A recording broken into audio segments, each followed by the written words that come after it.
Hello everyone, welcome back to Cabbage Financial Solutions. My name is Mashkur Ali. In this video, we are going to tell you the complete step-by-step solution for fixing the FAFSA parent invite not working issue. A contributor is someone who must provide financial information on your FAFSA. This could be a parent if you are a dependent student or a spouse if you are married. The FAFSA system determines who must be a contributor based on your answers in personal circumstances section.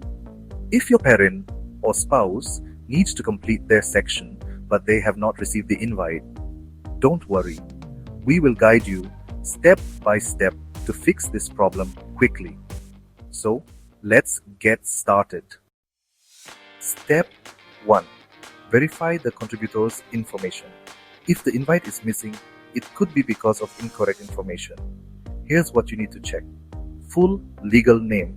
It must match exactly with their official documents. Date of birth.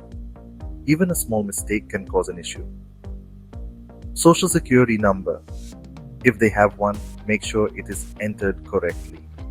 Mailing address. This is required if they don't have an SSN. Email address. The email should be an active one they use. Extra space. Even an extra space after their name or SSN can cause errors, so double check everything. Step 2. Check if the contributor can log in without an email invite. Sometimes your parent or spouse doesn't need an email invite to access FAFSA. Instead, they can go to FAFSA.gov, log in with their FSA ID, check their dashboard for any pending invitations.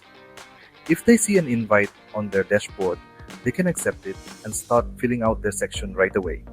Step 3. Resend the FAFSA invite. If the contributor still hasn't received the invite, here's how to resend it. Log in to FAFSA.gov. Go to the contributors section. Click Resend Invite. Ask your parent or spouse to check their email and FAFSA dashboard. Step 4. Contact FAFSA support for help. If the invite still isn't working, you may need to contact Federal Student Aid Support. Here's how. Call 1800 433 3243. Live chat.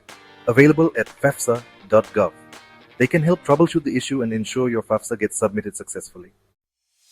By following these steps, you can quickly fix the problem and complete your FAFSA on time.